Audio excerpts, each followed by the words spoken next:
before we get into the top 10 fake news stories of 2025, I just want to share with our audience something that was again brought to our attention by friends of the show, audience members out on the West Coast of the United States. Siri and Brad, thank you very much for sharing this with us.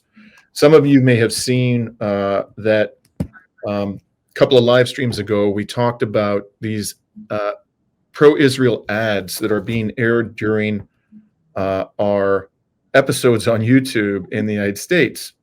And we showed a video of one of those ads, and it was attached, or it aired during a report that we had done on the so-called ceasefire in Gaza. So the report in question related to Palestine and Israel. So our friends Siri and Brad sent us the same video, but this time they aired it while Rami was doing his report from Panama.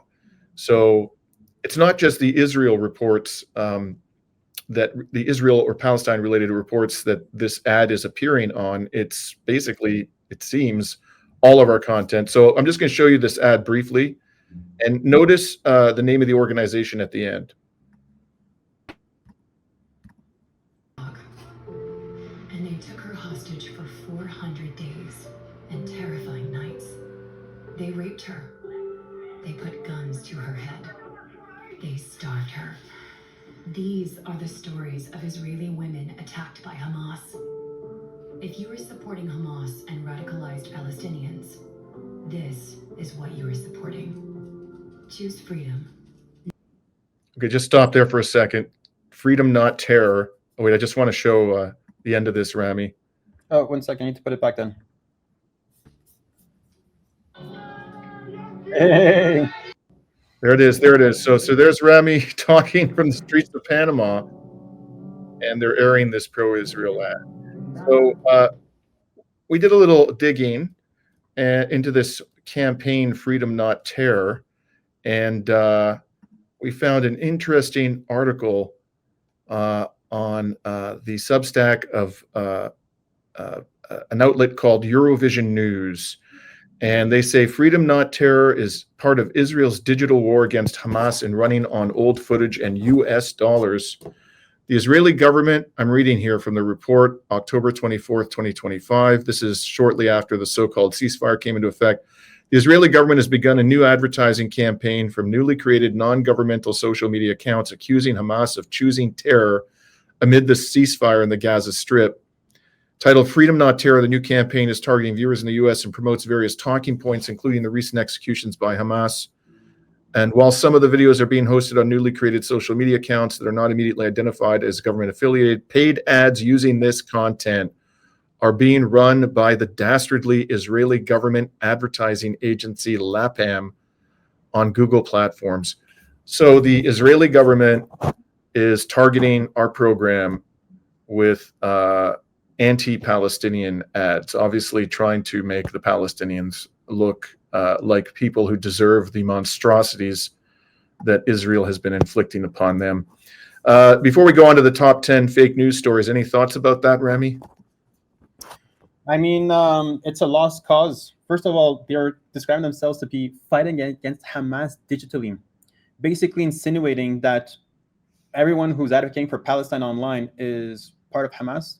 I mean, maybe I'm misunderstanding this, but it's a lost cause for them. I mean, the images don't lie.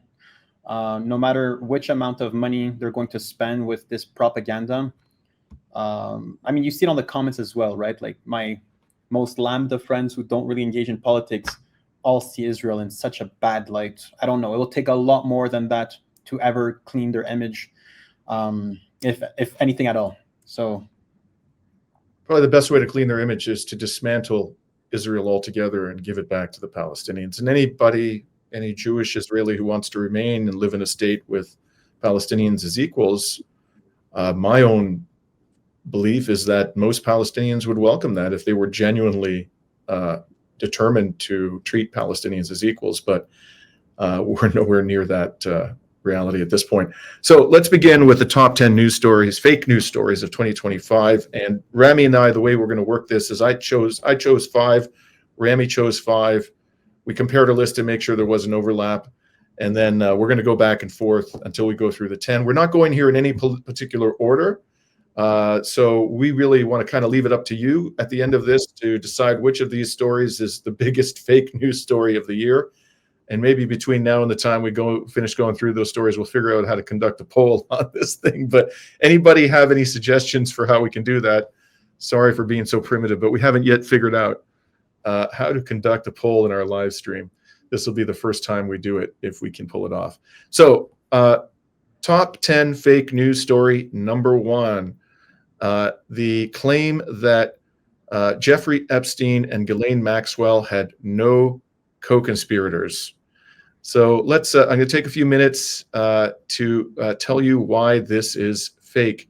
So in July, after Trump officials like Pam Bondi said there was a file on Epstein's clients sitting on her desk, the Department of Justice and the FBI suddenly put out a statement saying that they would disclose no further Epstein files because there was no basis to charge anyone other than Epstein and Maxwell. And they said they wanted to protect the victims. And so they put out this unsigned memo. You see here the DOJ and the Federal Bureau of Investigation in July of this year. I've highlighted the more pertinent parts. They said they had, more than 300 gigabytes of data and physical evidence. And then they go on about the thoroughness with which it was reviewed. The files relating to Epstein, they said, include a large volume of images of Epstein, images and videos of victims who are either minors or appear to be minors, and over 10,000 downloaded videos and images of illegal child sex abuse material and other pornography. Notice they don't say anything there about wealthy men who are friends of Epstein and Ghislaine Maxwell, right? They just say images of Epstein and his victims. And then they say teams of agents, analysts, attorneys, and privacy and civil liberties experts comb through the digital and documentary evidence with the aim of providing as much information as possible to the public while simultaneously protecting the victims. And then down in the third paragraph, the systematic review revealed no incriminating client list. And here's the most important part. There was also no credible evidence found that Epstein blackmailed prominent individuals as part of his actions. We did not uncover evidence that could predicate an investigation against uncharged third parties. That's the key statement. And at the bottom, it says, it is the determination of the Department of Justice and the Federal Bureau of Investigation that no further disclosure would be appropriate or warranted. So remember that the FBI acknowledges and has acknowledged for some time that Epstein and Ghislaine Maxwell victimized around 1,200 females. Now, that's what they acknowledge. The number, who knows, could be substantially higher. Are we seriously to believe that the only people who abused those 1,200 females were Jeffrey Epstein and Ghislaine Maxwell?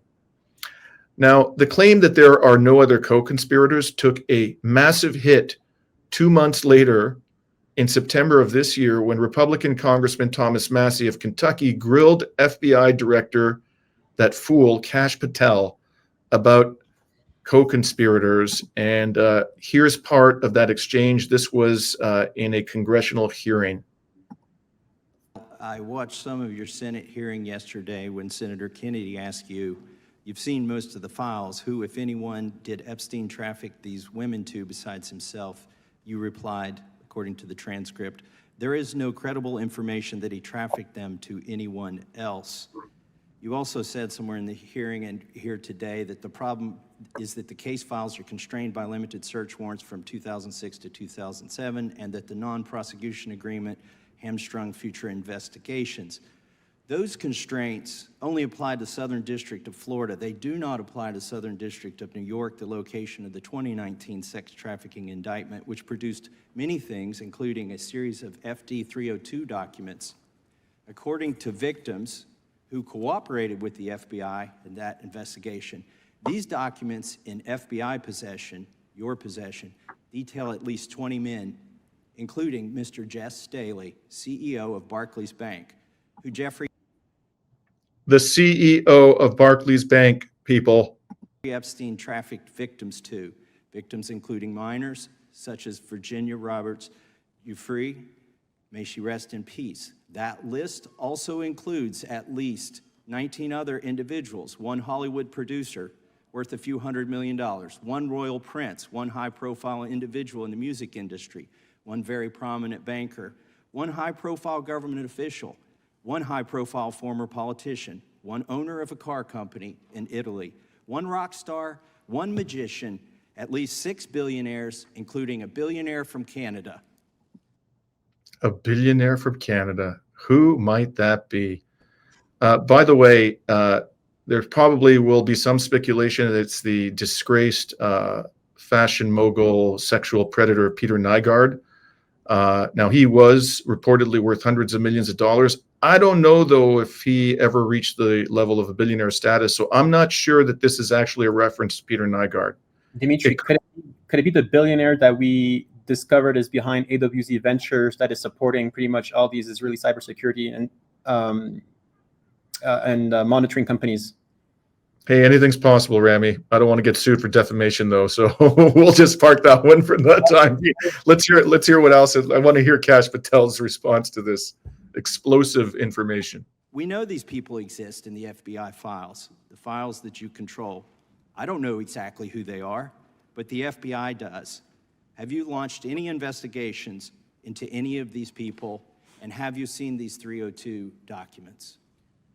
Sir, I have asked my FBI agents to review the entirety of the Epstein files and bring forth any credible information. And we're working with Congress not only to divulge that information and produce it to you, but any investigations that arise from any credible investigation will be brought. There have been no new materials brought to me launching a new indictment. So is the loophole here, or is it your assertion that these victims aren't credible, that the 302s maybe didn't produce credible statements that rise to a probable cause? It's not my assertion, sir. It's the assertion of two different United States attorneys' offices from 3 separate administrations who investigated those same materials in live time. Are the 302 documents in the FBI's possession? They reviewed all that, yes, sir. And so have you reviewed those 302 documents where the victims name the people who victimized them? If I personally know, but the FBI has. So, yeah, 3 successive administrations said the victims were not credible.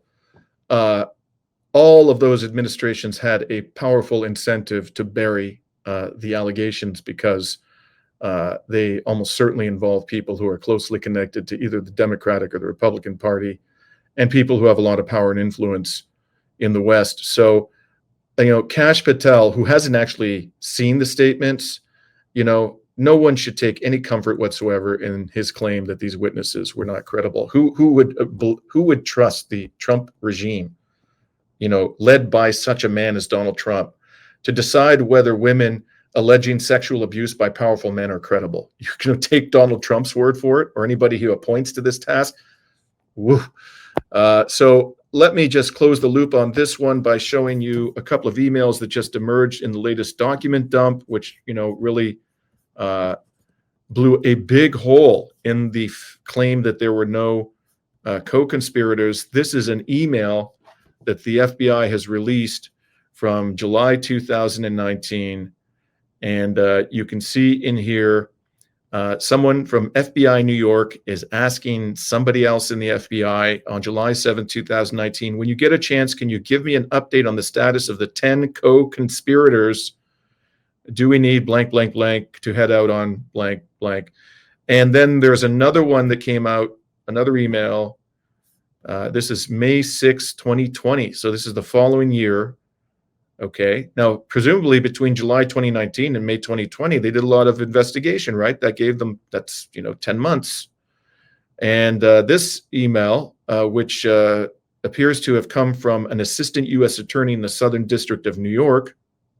And by the way, this is important because one of the arguments that, the Trump regime has used is to say there was a deal involving Florida prosecutors way back in the early 2000s that gave immunity to a bunch of people, who might have been co-conspirators. And so that can't be pursued. But that agreement doesn't bind authorities outside of Florida. So, for example, it doesn't bind federal prosecutors in the Southern District of New York. So this person says, memo on co-conspirators we could potentially charge the Monday after Epstein's death. Then they ask for a co-conspirator update memo, 86 pages, a corporate prosecution memo, 13 pages, never discussed. A prosecution memo, April, 26 pages, hasn't been discussed in 3 weeks since we sent it. Perjury NM memo will be another 30 pages.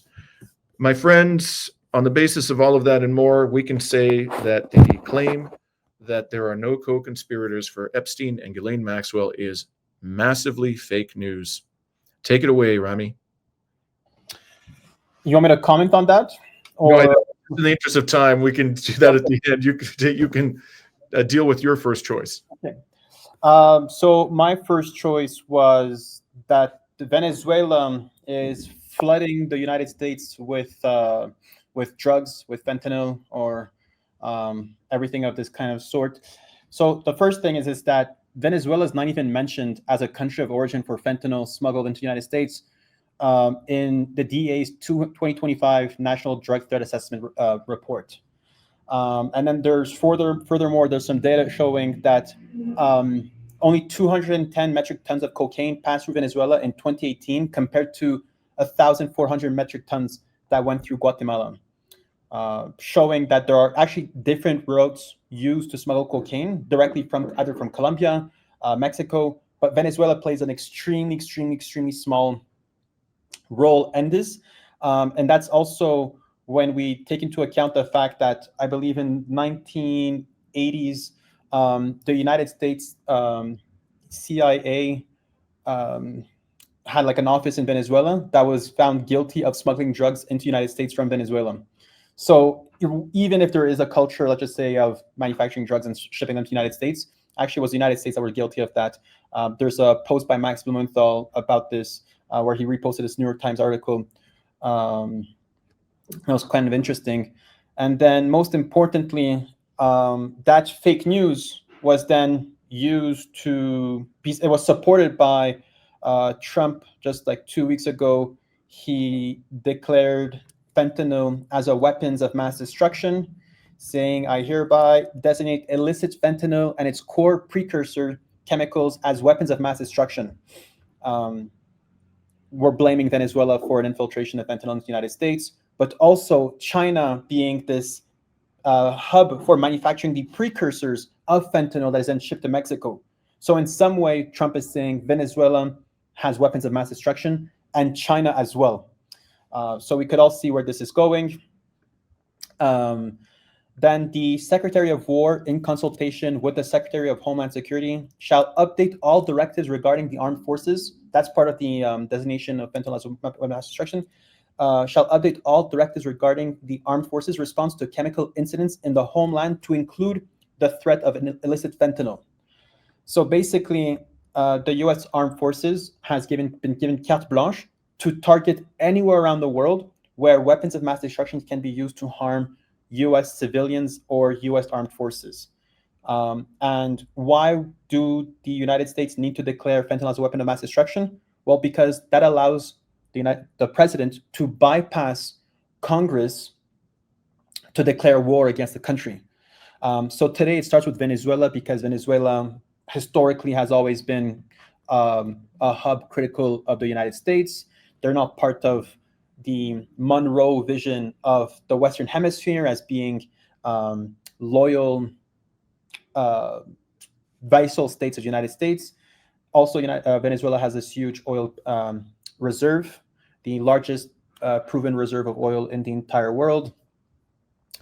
And also, I think it's also important to mention that Purdue Pharma is I think it was even a publicly traded company that was for the United States that spearheaded truly this opioid crisis in the United States. And I just have this tiny little graph over here showing that the smuggling of drugs into the United States is disproportionately done by United States citizens, and then drastically less by Mexican nationals, and a number that you could barely even recognize by other nationalities. So in my opinion, Dimitri, this is not even fake news. This is intentional disinformation meant to manufacture consent war against Venezuela. And then once we're done with Venezuela, I think no other country in the Western Hemisphere is going to be safe from this, because Mexico can be. I mean, there's evidence showing that there's drugs being smuggled from the southern border into the United States, Colombia, Chile, Argentina, God knows. So this is more of a doctrine and what we could envision over the next few years, how America will be bullying countries in the Western Hemisphere through this false pretext of drugs. So for me, Dimitri, I'm convinced this is the #1 biggest fake news of the year.